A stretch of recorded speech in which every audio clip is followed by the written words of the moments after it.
episode 388, How to Make the Most of a Farmer's Market. Welcome to the Frugal Friends podcast, where you'll learn to save money, embrace simplicity, and live a richer life. Here are your hosts, Jen and Jill. Talking it up on the Frugal Friends talk show. I'm Jen. I'm Jill. And today we're talking about real important issues. Talking it up about farmers markets. We cannot be recording in person anymore. We're getting so much more unhinged. I don't know if we're going to keep you or we're going to lose you, but we will talk about farmers markets chest hair today. Talking about crazy cool medallions. So I don't know how many of you sorry. love farmers markets or not. I guess we've got a poll. Yeah. Oh no, this poll didn't go out soon enough. We don't know. That was okay, so we're going to take a poll in the room. Jill, how do you Yes. feel about farmers markets? I love the idea of them, but it does feel to me like they're a little bit more expensive than I would want them to be. But we're going to talk about that today, Yeah. and I learned some things. I feel the same. I feel like the time cost is also a factor. Why would I go to multiple places when I can get everything I need at one place? Spoiler alert, though, this one did kind of convince me to get myself to some farmers markets. It inspired me. I'm not going to change my whole life around, Yeah. but I think a little bit differently now. Yeah. So I'm We're gonna get excited to for you share guys to hear about this one. But first, this episode is brought to you by Totes. Not like the abbreviated version of Totally, but the reusable bag you can take to the grocery store or the farmer's market. We love totes for their sustainability, how cute they can be. And speaking of totes, we have a tote that you could receive from us, your frugal friends, for free by first getting the Friendletter and enjoying all of the goodness that we give to you 3 days a week, like freebies, what you can get for free that week, saving strategies, money mindset considerations. And then you refer your friends by using your unique referral link at the bottom of that email to your friends who you also think would love it. Just 5 referrals is going to get you that tote for free. So you can totes look adorbs at the farmer's market with your Frugal Friends swag, frugalfriendspodcast.com. Did you like that? Yes. I totes loved it. Talking about chest hair. I don't know where that's coming crazy from. cool medallions. Okay, if you, I'm gonna keep going here because Jen's unlocked over there. If you are interested in content like this, like farmers markets, but also just buying food, we all are. We want to figure out how to reduce our food costs, reduce our food waste, buy better, have the nutrition that we want to be feeding ourselves and our families.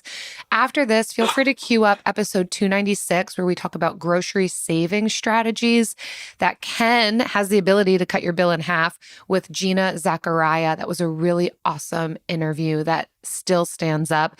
We've also got episode 214, how to save money on groceries. That's just a whole lot of frugal food tips to be considering. But stay here with us because we learn things about farmers markets. We also think you're going to learn some things about farmers markets.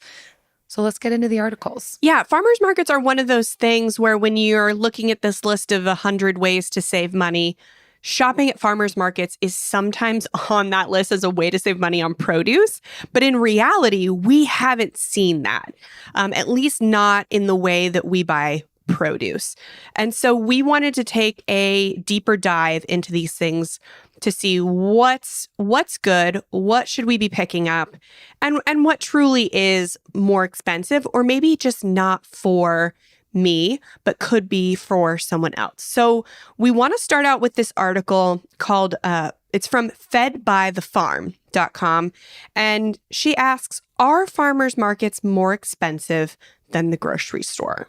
And she actually is from St. Petersburg, Florida, which excited and delighted me when I read that. We didn't look for it, but St. Petersburg does have a fantastic and very well-known farmers market. So if there's going to be anywhere for a farmers market to kind of save you money, we thought it might be St. Petersburg. So Sarah is the author of this blog, and I like the method that she utilized to compare farmers market to the grocery store. So she was comparing organic to organic because where the farms that she was shopping at the farmers market were certified organic, also obviously locally grown.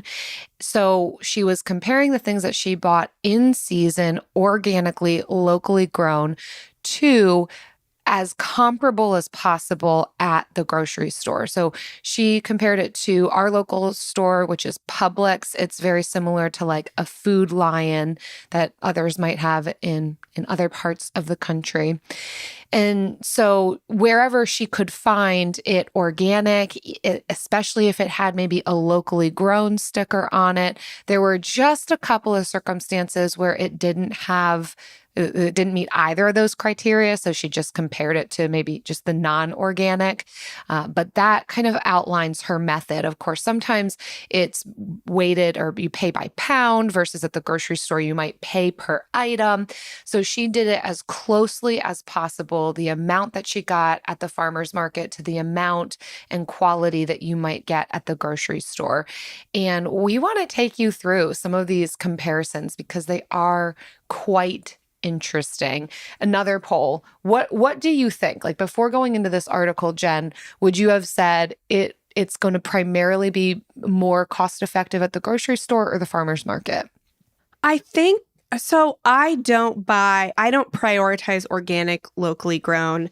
It is something that I think is really great. I will preface this article by saying my father-in-law is a farmer. Yeah. He is a legitimate farmer who sells commercially and also has a U-pick farm. So I know a little bit of the back end from the local farm standpoint. And so I think I maybe would have said the farmer's market for these really high standards. But as we go through these two articles, I will share some reasoning behind why I make my choices and why. Okay, I think cool. That. Jill, what was your thought? I 100% would think farmer's market is more expensive, but willing to pay it because of the higher quality and supporting local businesses.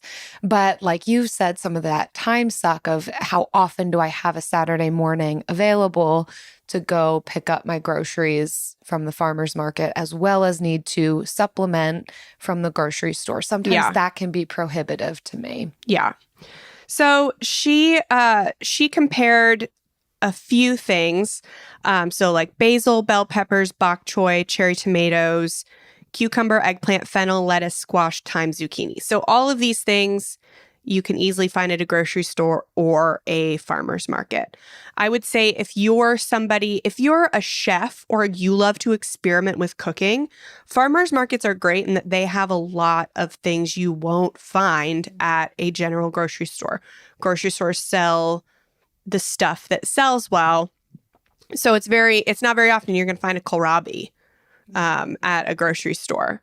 So at least not the grocery stores I shop at. So that is one tick for farmers markets. If you are looking to experiment more in the kitchen, then farmers market is going to be worth your time. Yeah, I think adjacent to that is if you're looking to eat seasonally. I think we've talked in the past about some research pointing to our bodies benefiting from the produce that is currently in season for kind of how we move through the seasons physically. So there's a benefit in that regard. Again, supporting local, getting to talk to some of these farmers and have them give you some tips on how to prepare the food, trying new recipes, getting you to build some of those skill sets. I'm probably getting ahead of myself with this, but it really did inspire me to kind of read through this, especially because as we go through and we cost compare, a lot of things were actually more affordable at the farmer's market. There's your spoiler. So for instance, she starts by talking about basil, how she got a massive organic bunch of basil at the farmer's market for $3 $3 when priced compared to the grocery store for about the same amount of organic basil. It was $3.49. So about 50 cents more to get it from the grocery store than the farmer's market. Not a massive. Well, it was a smaller bundle. And a smaller it was the bundle. same with thyme. So it was like $2.75 at the grocery store, and $2.75 at the market, $2.29 at the grocery store, but it was less than half of the size. So that was the biggest thing for me is if you're cooking with fresh herbs, farmer's market. Yeah. Again, that's going to be the same person who's trying to experiment with different produce. So I think that's a tick for the farmer's market. Yeah, bell peppers, bok choy. Again, bell peppers, 2 for $3 at the farmer's market. It was weighed by pound at the grocery store, but it was still she got 2 bell peppers and a pound for $3.99. So farmer's market won out there. Bok choy she got for $3 at the farmer's market, and total it cost her for about the same amount, $3.74 at the grocery store. So farmer's market again. Yeah. I mean, and I was even seeing like the eggplant at the farmer's market, organic, locally grown, $2. The similar non-organic eggplant at the grocery store, $3.75. And the picture she took of this eggplant, it's beautiful. It is You will beautiful. not find that type of No, you eggplant won't. at a grocery store. No, you sure won't. I think it's so this is where my mind was kind of changed in this article. Like, I don't think I will change my lifestyle, but I think I will attend a farmer's market maybe every once in a while, especially in the summer, because ours runs May through October. So it's not going on right now, but when it starts back up in the summer, when produce is at its peak, looking into trying some new things. Well, and you get some produce from the farm, from your in-laws too. So yes, that's kind of your version of the farmer's market. And I will say that if you have access to a local farm, that's going to be less expensive than a farmer's market. True, yeah. Farmers markets are catering to a crowd that is willing to spend more. Yeah. And we'll read a little bit about this in the next article, but they know their market. And so that's why they're bringing the organic, local, all this stuff, because that's who they're serving. That's what the community that goes there wants. And there's a cost to them to kind of load everything up, have staff supplied at the farmers markets. You're making me think about just roadside stands. And if you're not familiar with what roadside stands might be in and around you, that's a good place to use Facebook as a resource to kind of ask some of your local groups, hey, what are the good roadside stands? That'll be really where you can get some local produce for an inexpensive price. But I want to, before we move off of this article, she goes into a debrief then at the end where she tallies up the total grocery bill. So everything she got at the farmer's market cost $44.25. For all of those same items at the grocery store, $51.87. So total savings by going to the farmer's market was $7.62.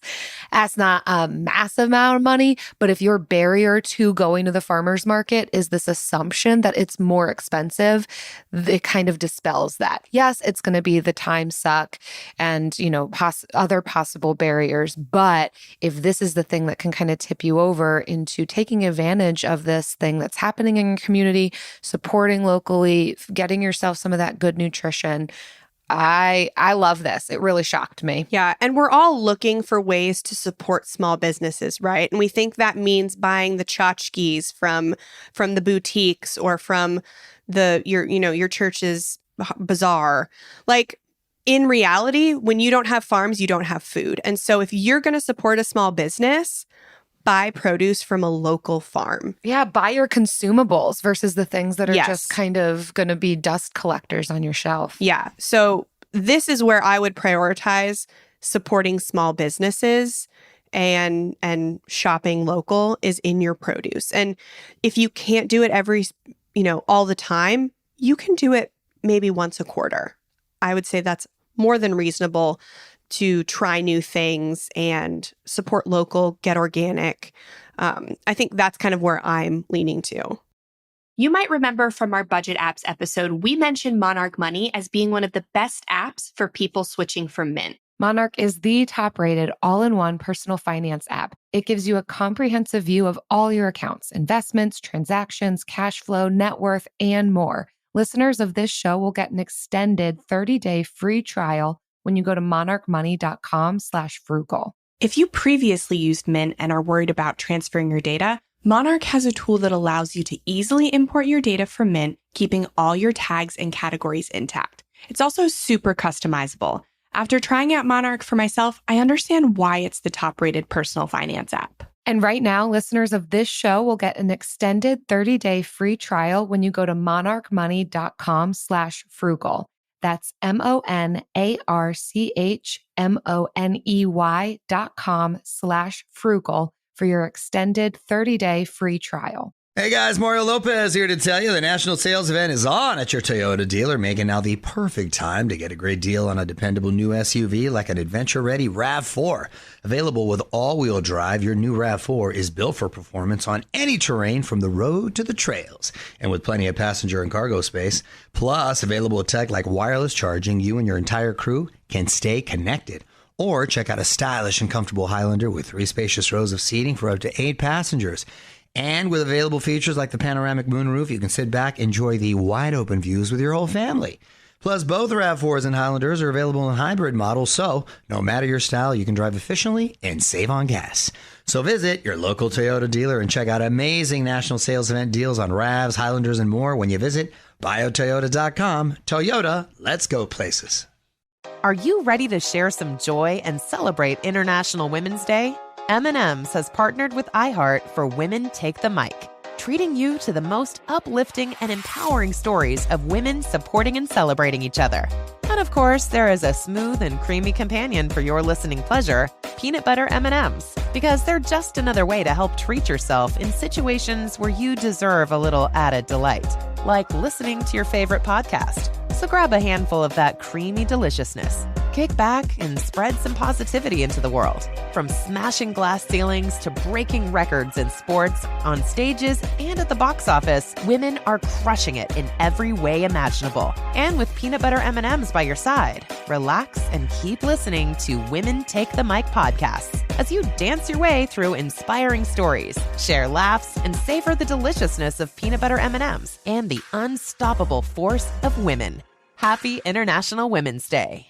So the next article is titled 15 Tips You Need When Shopping at the Farmer's Market. It comes from tastingtable.com. We're not going to go through all 15, but our favorites. And one of my favorites was number 1, which is start with a lap around before buying.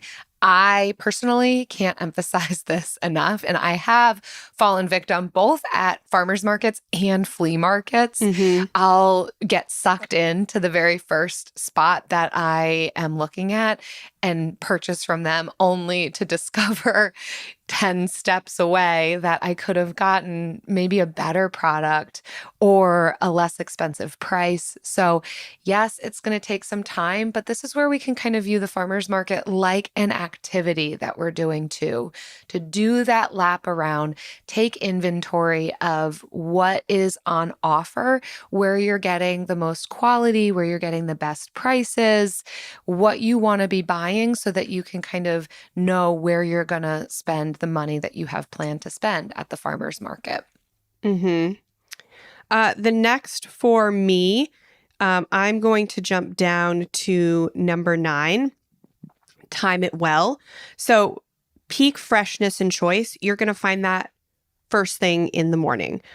But if you want the best deal, you can go right before closing. Depending on the market's policies, I actually don't know St. Pete's Market's policies, but this is going to be even more true if you're going to local farms. So my father-in-law owns a U-Pick, and they do give, they're more lax with they'll charge you the same price, but throw in a few extras near the end of the day. If you're going, if you're going when the U-Pick is open, but it's not like the busy season, they also have like 100 chickens. So sometimes people will get free eggs when they come in like a shoulder season because they need to get rid of the eggs and my in-laws can't eat all those eggs. What going to do with all them eggs? So sometimes you'll get other things thrown in near the end of the day. This is especially true on a Sunday. I would see less happen on a Saturday because a lot of these vendors are going to be going to a different market on Sunday.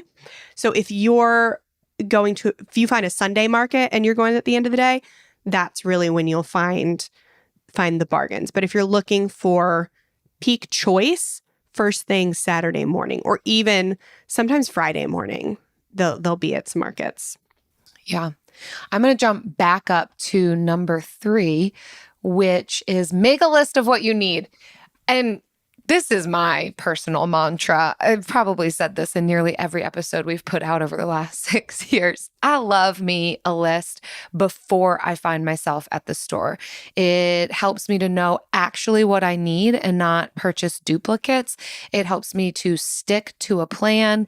It helps me to not impulse buy things that I don't need and just ultimately feel good about my spending decisions because I've planned ahead. This is not kind of a willy-nilly, I think I'll throw it in, but then maybe I won't end up using it because I hadn't actually thought that much into it. So definitely take inventory of what you already have on hand, come up with some ideas of what you want to be, meals you want to be preparing for the upcoming couple of weeks, but also recognize that you're not going to get all of your groceries there. Most farmers markets are not going to have some of your pantry staples like flour and you name it, just some of your other goods.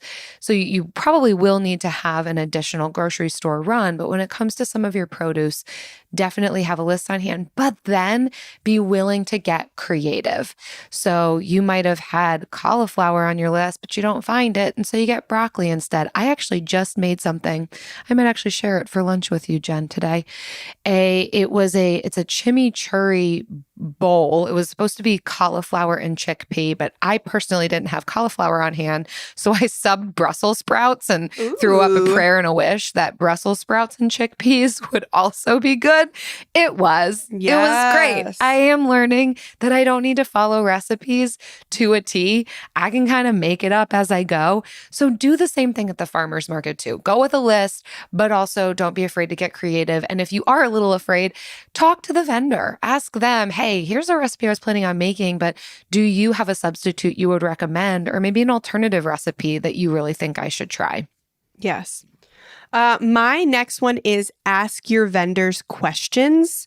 So there is, the organic, locally grown is mainly what you're getting. We'll talk about some other vendors that you might be getting too. But just because it's not organic doesn't mean that it's not quote unquote organic. So what I mean by that is that becoming an organic farm is not feasible for a lot of smaller farms because it is a 3-year process. It's quite expensive and it does not yield the return. If you're a small farm, it doesn't return the on investment as well as if you are a really big mass producing organic farm. So there are a lot of these local farms that may not be certified organic, but still don't use the harmful pesticides that these larger farms are using. They don't need to because the farmer is there. Like my father-in-law lives on his farm, right? And so he's there, scaring away birds and spraying his crops. Like he's the one that told me, you don't need a pesticide. You can just use Dawn dish soap. Which is what I'm going to clean my produce with, right? Anyway. He can't use that because the commercial produce has, there's a certain number, like certain products you have to use to sell commercially, but he doesn't use any harmful pesticides, but it's just not worth the money for him to become an organic farm. So I would say ask the person that you're buying produce from, if they're not organic, kind of like what their methods are for pest control, because it may be very natural. It's just not worth it for them to put the organic sticker on there. And there's, I mean, a lot of other questions you can ask too, but I don't even think that's like really one of the things in here. But it does like, it just says get to know your food, your farmer, all that stuff. But yeah, I would definitely know before you just opt for the more expensive, quote unquote, organic. Mm-hmm. Yeah, there's so much that can be learned. And I think deals to be had as a result of making friends with your local farmers. Number 11 on here is inquire about seconds. This one actually is packed with a couple of tips. So I'm excited about this one. A lot of times vendors will bring out their most attractive produce at a farmer's market, but that doesn't mean that they don't have some produce on hand that might have a couple of scrapes and scratches, blemishes, odd shapes, bruising, but are still totally fine to be consumed. And especially if you're planning on making jams or pickles or pies with the produce that you buy, it's worth an ask whether they've got some of their seconds out, or they might have them still stashed away in the truck bed, or they could be able to put you in touch with farms or maybe their own farm, but they just don't happen to have it with them, of how you can get your hands on some of these seconds that have some imperfections but are still fine to eat. They also mentioned that some farms have gleaning days. So essentially days when you can go to a farm, pick up leftover produce from the field, or kind of help to harvest some of the produce that's on its very last leg, and either pay percentages on the dollar to that harvest, or just get it for free because it's helpful for the farmer. So I don't know that all farms have that, but that's an interesting thing to even look into at the end of different seasons of your produce, like at the end of strawberry season, at the end of lettuce season. It's not even at the end. It's some of the berries might grow quickly, but not all get picked. And you need to pick those so that the other berries on the bush can get the nutrients that would have otherwise been going to that already ripe berry. So it is like you don't even have to wait until the end of the season to do that. So there you go. That's another question to ask the vendor themselves. If their farm is local to you, do you offer gleaning days? How can I get my hands on seconds if you don't have it here? So plenty of questions to ask It them. might be even more, if they're going to have one or two, it would be at peak season where there's just everything's right. That's cool. The people they've hired can't pick fast enough. So that might be the best time to ask. Yeah. So my last one is a double. So it's know the signs of an unscrupulous vendor, but also number 2, research your vendors. And so I don't necessarily agree with everybody's so at farmers markets, you will find produce that is significantly cheaper than the organic, locally grown stuff. And it is typically mass-produced commercial sale farms getting rid of their surplus at farmers markets. Some people do not like this. I hate to see food waste. And so I love to see this happening, especially because it makes, if you can't find what you want at the local small time farm at your farmer's market, then you can walk over to this other section that, it's not going to be organic, probably. It might be local, but it might not be local. And you're going to be able usually to find what you're looking for, and usually not that expensive. Maybe a little bit more expensive than the grocery store. That would be a test that I'm probably not going to do, but you can do if you want. But research your vendors. And there's this good article that came from the same first article, Fed by the Farm, and she says 5 ways to spot fake farmers and resellers at the farmers market. And I don't love that they say it's fake farmers. Farms are farms. Farmers farm, whether they sell commercially at a grocery store or have a you pick. Farms are farms, and farms are important. Sure. But I think that the way that I'm reading this is how to not be hoodwinked by some of these people who might be trying to market themselves as if they are local and might be trying to like get you to believe that this is locally grown, it's organic, it's all of these things, when maybe it might not be. And maybe you're okay with that. But if you're going to the farmer's market and you're looking for in season, locally grown, organic, to not be duped by, oh, this actually isn't that, or that it is actually maybe from a wholesaler being sold to you at a higher price than what you could get at the grocery store, but it is the exact same thing as what you're getting at the grocery store. So if people are blatantly lying, yes, that's bad. But most of the time, they're not lying. And these are the ways that you can tell that you're not hoodwinked. A lot of times they're not lying to you intentionally. You just need to know what you're going into. So one thing to look for is stacks of branded packaging like you would see at Aldi or in your grocery store. If those are under the table, then those are commercial growers. If you're seeing barcode stickers on a product or produce that is not in season, those are going to be commercial and obviously not local. If produce it's not in your region. Yeah, produce that looks perfect, that looks like you'd find it in a grocery store. And then you can always talk to the market manager. There's usually going to be a table where they're looking to get more vendors for the farmer's market. You can go there and kind of ask, like, which of the vendors are mass market commercial, which are local organic.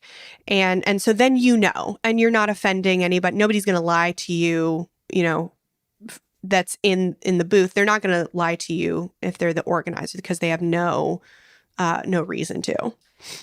Yeah, I think it's one of the reasons to go in prepared, not only with a list, but also what your priorities are out of the produce that you're purchasing. Is it just to kind of collect everything that you need for a reasonable price? Is it to get the local in season organic? What are you willing to compromise on? I think kind of having all of these answers ahead of time will really help you be able to get what it is that you're going to the farmer's market to get. And you know what else I love to get? Yeah, I'll pay any price for it because I know that it's local and it may not be organic, but it's fun. The bill of the week.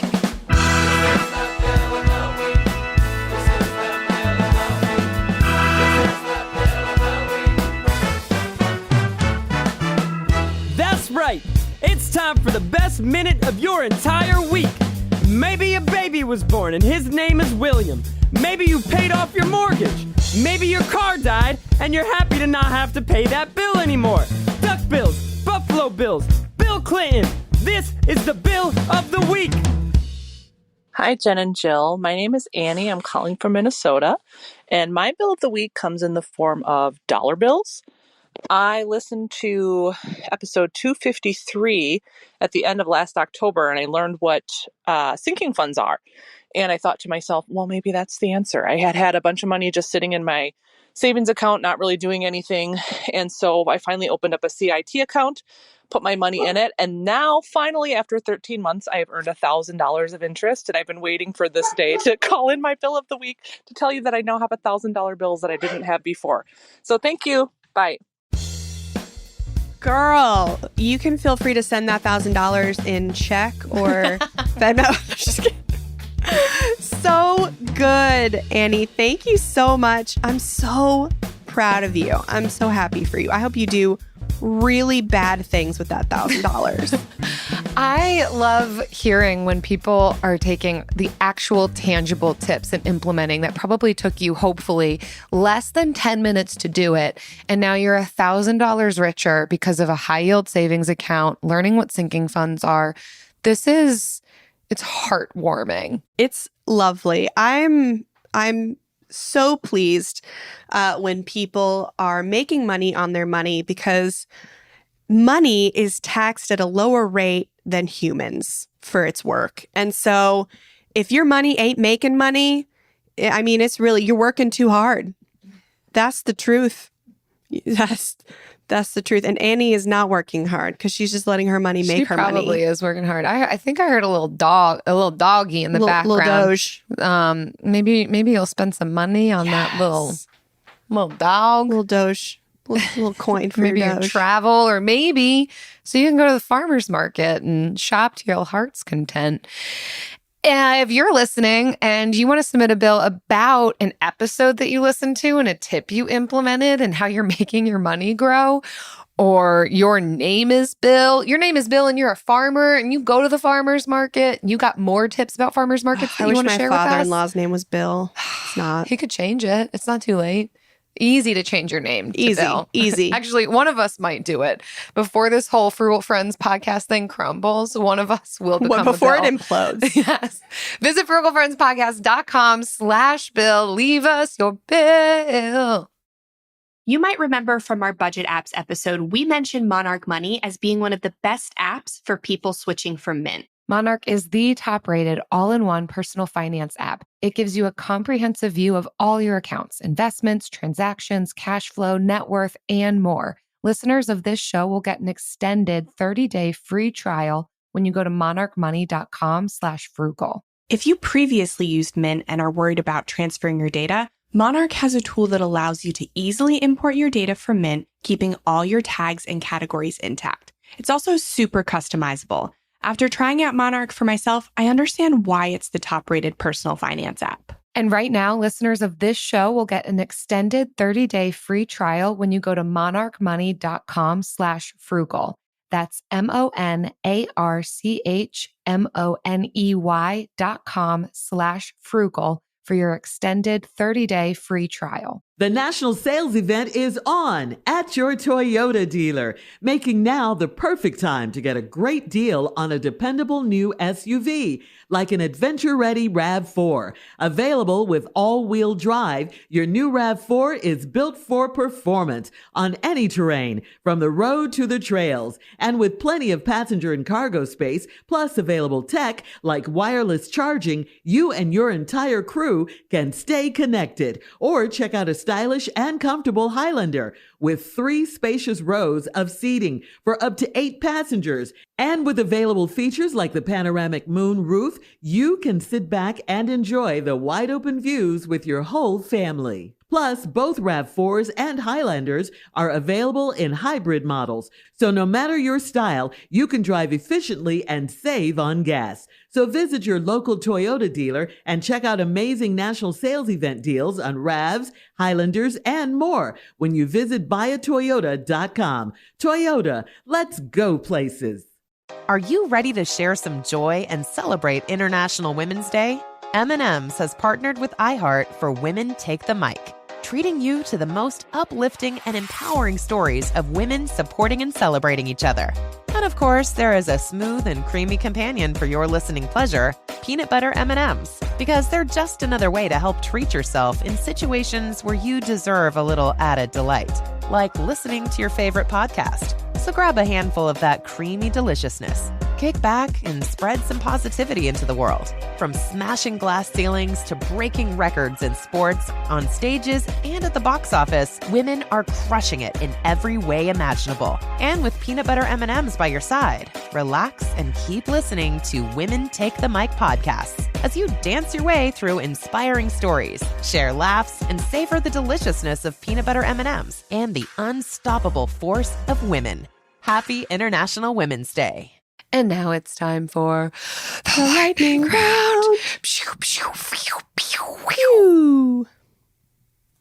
All right. In today's vulnerability round, what is something you cannot pass up at a farmer's market? Jill? Samples. Same thing as Costco. Love it. Costco and farmers market. They got samples there from, and not just food samples, some of your other samples like hand creams, salts, exfoliating salts, and then mostly from there, food, hot sauce, cheese, salsa, bread, guacamole, sometimes little bits of alcohol, sometimes. Do you have a particular favorite from the St. Petersburg farmers market? I don't remember the specific names of them, but like hot sauce and salsa stands are usually my faves. Those are really good. I love the old classic, the pineapple guy. The pineapple guy. Yeah. With his Does little he give machine. samples? Yeah. Mm-hmm. Oh. Yeah. At the St. Pete Farmers Market, you can get coconuts slashed open and drink. That is one of my faves. That's a little bit of a splurge, but that is just a fun vibe. Yeah. To be walking around the St. Petersburg Farmers Market along the water with a coconut just sipping straight out of it. Yeah. That's living. You want to talk staycation? There you go. Go to your local farmers market and do the thing. I personally love getting a coffee and walking around. But that's another thing you have to watch out for at farmers markets because they are much more than produce now. They have food trucks and jewelry and clothing and coffee. It is an event. And not only are you paying a little extra to support your local, farmer, but there's a lot of other small businesses that it may be questionable whether you need another hand-blown glass dish. Hand-blown. Hand-blown. You had an extra syllable to that did. one. I think that the farmer's market would probably be one of the places. I don't typically do this in practice, but it would be helpful to probably just go with cash. Most of these vendors will most likely take cash. And that way, if you are a person who might impulsively buy all these other hand-blown things, then just having cash on hand to help limit yourself could be a good thing to consider. And some of the Gen Z vendors don't take cash for their wares. They only take Square. So if you just leave your card at home, scratch that you can't one. get I'm any a of their millennial. wares. Yeah. I will say too, you didn't ask me this question, but I'm going to say it. I am becoming more and more interested in being, I still am a meat eater. I'm not off of that, but I have come upon too much knowledge for my own good about the ways in which we acquire meat, especially in the United States. And yet I'm not at a place where I'm entirely able to go plant-based, but being curious and desirous of a more humanely treated animals, more humanely killed. And I think that going to your local farmer's market is going to be the place where you can find that. So yes, it might be more expensive, but I'm also being inspired to cook more vegetarian meals and treating meat like supplementary. And I think research is also showing we don't need that much meat. It doesn't need to be the main course. And so in that way, it can kind of offset cost for me. But I think I would rather go to my more local farms, be able to, speaking of, ask vendors about their products, like tell me about what are your practices, and know actually where your meat is coming from and how the animals are treated. Yeah, I that's a good. We didn't talk about meat, but a lot of these farmers markets, meat vendors will come in and have their own pasture-raised chickens and livestock, and you can get some very good quality meat there. And if you're cooking a whole chicken, and you're buying a whole chicken from the farmers market, you're not paying that much more than if you're getting, the chicken breasts and the chicken thighs from the grocery store. We already know buying a whole chicken at the grocery store is much more economical than buying them pre-cut. So if buying local meat is important to you, getting a whole chicken at the farmer's market can be a really good option. Yeah, agreed. So that's becoming one of my main motivators to be checking out the farmer's market, because yes, while the farmer's market only runs for a certain season, you're still going to be able to make relationships and have a knowledge of these farms that most likely you can buy something from year round, even if the farmer's market on Saturday morning isn't currently running. Yeah. Or they will know, again, just because it's not from that farm, they'll also know kind of where to support other local farmers who may ship some things down when it's not in season here. Like in Florida, it's very hot in the summer. Things do not grow in this heat. A lot of things do not grow. And so Grass grows. right. But it is plentiful everywhere else. All these small farmers are loaded. And so they will drive some stuff down, and your local farmer may be able to tell you. And then vice versa, when it's cold a little bit north. And we have, even in Florida, the top half of the state has a different growing climate than the bottom half. So it may even still be in your state, even if it's not, within 120 miles, I think people are saying is considered local. But there are options. And you don't try to be perfect because then you're in that all or nothing mindset. Like, it's too expensive for me to buy local and organic and yada, yada. But you can still get good quality, natural, local, support small farmers in different ways. And this, maybe you pay a little bit extra than, the apples from Walmart. But it's still better, all around to do what you can when you can. Yeah. What about you at the farmer's market? You said pineapples. What else? Well, definitely just walking around with a coffee. For me, the farmer's market is a vibe. And I go there for the vibe. And that's what I go there for. So like, I'll only go once or twice a year. I might try to go like, at least twice in the season. I'll make it a point to try to go more. And yeah, we should go together. Yeah. Get some B-roll. Get some social media B-roll. But yeah, I do love the just getting a coffee and walking around. It's right on the water. It's a really good vibe. But I used to buy some produce there, and I just kind of got out of the habit because with kids, I need a one-stop shop. And I don't prioritize the like organic and local. You would think I do because I have farmings in my family, but it's my in-laws. So it's not in my blood. Take them to the farm to get their organic local. In my family. But I do get a lot of stuff. We only go up every like 6 weeks or so, but I'll always get something from my in-laws. And yeah, they work so hard. So that's why I'm so passionate about, like, if you have a farm near you, go. Just go. Make sure they allow people to go. But I'm here. I've showed up. Yeah. Now what?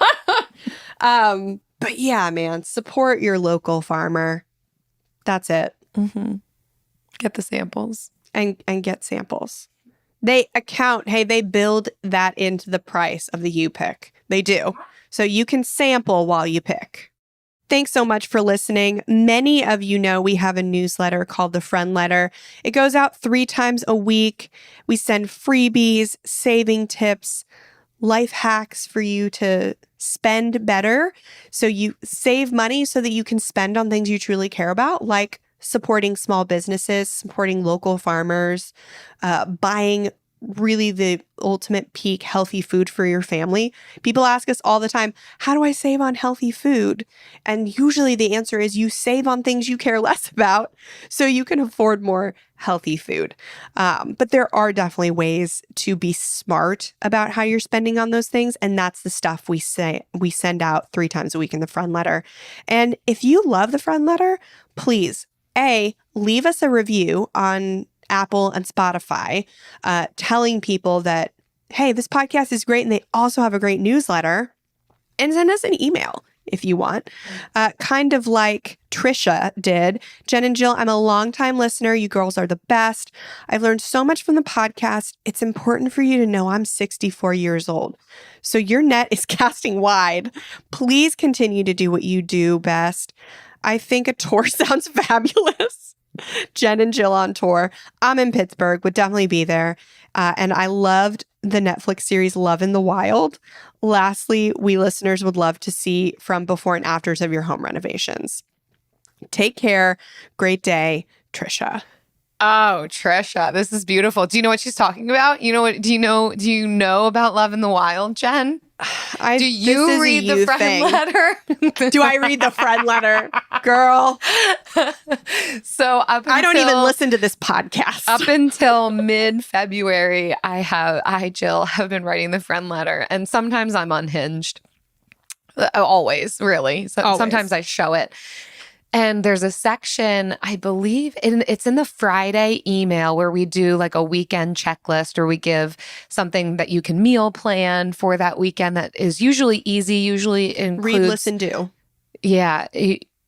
Well, it's changed a little bit. Dang it. I know. What have you guys turned my newsletter into? It's our newsletter, Jen. Anyways, I think I replaced read with watch, but there's still listen. So you can get your books by listening. That's what Jen likes to do. Jen likes to read. In the watch section, I recommended, if you had a Netflix subscription, to watch Love in the Wild. It's an old, I want to say like CBS series or something. I'm probably getting that wrong, but it's an old series from like 11 years ago. They had it's a long time ago. But it holds up, but it hasn't been on any streaming services or platforms. So I have just recently learned there's like a content shortage that's happening. So a lot of these streaming services are trying to dig up old series that people still might like and trickle it out. So there's actually 2 recorded seasons of Love in the Wild, but they've only so far released one of the seasons, and they're making us wait for the second season that was recorded 11 years ago. Okay, I feel like you're burying the lead. What is Okay. It sounds like Naked and Afraid.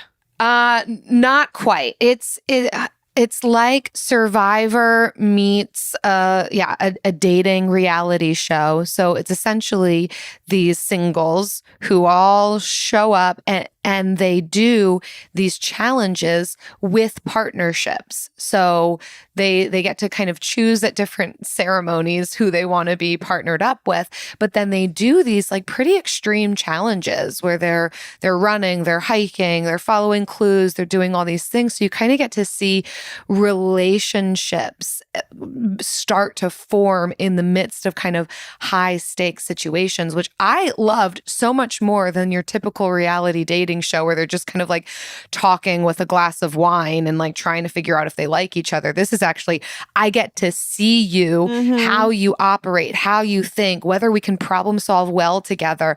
I think it's brilliant. That's kind of how Travis and I got together. Same with Eric and I. It's one of the reasons that I say that, because we made the decision to marry so quickly, but part of what I even said then, and I still stand to now, is we went through so much in a short amount of time that I was able to know how he experiences grief, how he problem solves, how he operates under stress, that I was just like, what else do I need to see and know? And it's kind of like that. Wow. And then just Google, if you do watch it, Google the couples now. Just, you're welcome. Google them. Okay. Watch it, Google them. Anyhow, that's, wow. Well, Thanks, thank you, Trisha. Thanks for listening. If you want more content, riveting content like Love in the Wild, if you've run And out, savings tips. if you've already run through season 1, then head to frugalfriendspodcast.com, sign up for the friend letter. We are fully clothed and in love. Frugal Friends is produced by Eric Sirianni.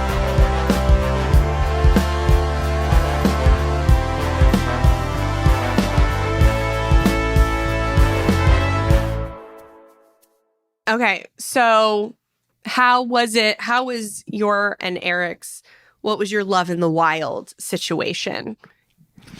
So let's see. I mean, some really rough stuff, like death happened very quickly into our relationship. Eric lost his nephew.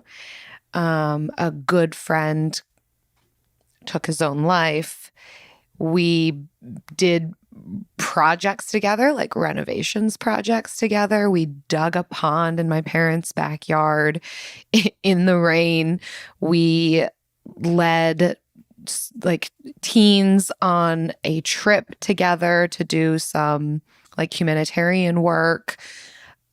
just a lot of stuff in like, well, we got engaged after about 9 months. So within those 9 months, kind of all of those things had happened where we had traveled together, walked through intense grief together, worked on manual labor projects together. And that has carried on. We apparently can't stop ourselves from working with our hands and breaking our backs. But I felt like I got to see him in a lot of different scenarios and was pretty convinced that I'm not going to find another better human, much less a better human who's going to be willing to spend life with me. So there we have it. What about you? So not as intense, but we only dated for, I think, 6 months before we got engaged. And early on, while we were dating, we went for a bike ride, and it was supposed to be a 7-mile ride, which is already like, you know, nothing to shake a stick at. No. Right? And so we had planned for 7 miles, and I had worked that morning. So, you know, I had done a day's work. And so we get out there and we get lost. And by we don't know where we're at. We're off of this path. It's mountain biking. So like, what is a path, right? I hate mountain biking. I didn't know that then, but I do now. And we come to this big, almost like lake-sized puddle that we have to go through.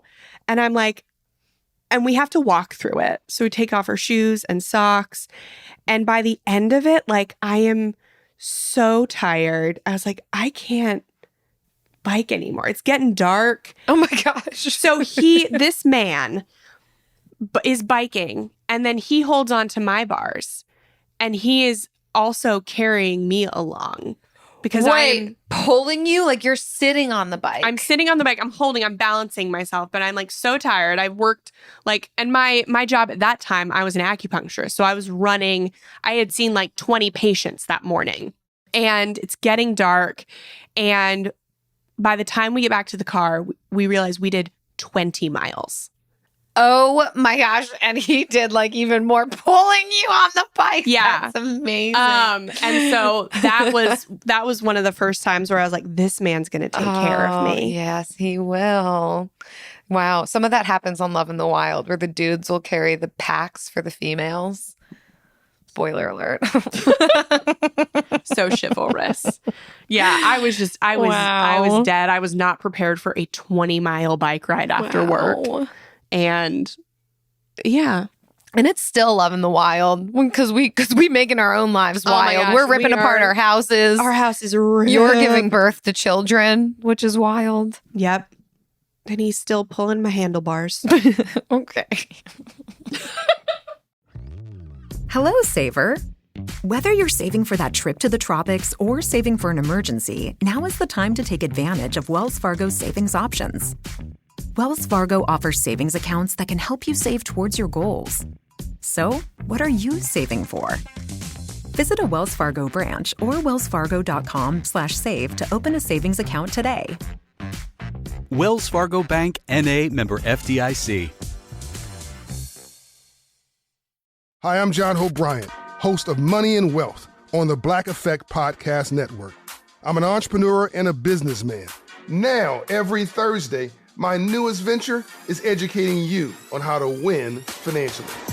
Even better, I'm going to teach it in a way that, well, you can understand. I'm going to meet you where you are and take you where you need to be. We all might have different starting points and end goals, but as long as we have the desire to acquire financial freedom, it can be done. Listen to Money and Wealth with John Hope Bryant every Thursday on the Black Effect Podcast Network, iHeartRadio app, Apple Podcasts, or wherever you get your podcasts. Hi, I'm Laura Vanderkam. I'm a mother of 5, an author, journalist, and speaker. And I'm Sarah Hart Unger, a mother of 3, practicing physician, writer, and course creator. We are 2 working parents who love our careers and our families. On the Best of Both Worlds podcast each week, we share stories of how real women manage work, family, and time for fun. From figuring out childcare to mapping out long-term career goals, we want you to get the most out of life. Listen to Best of Both Worlds every Tuesday on the iHeartRadio app, Apple Podcasts, or wherever you get your podcasts.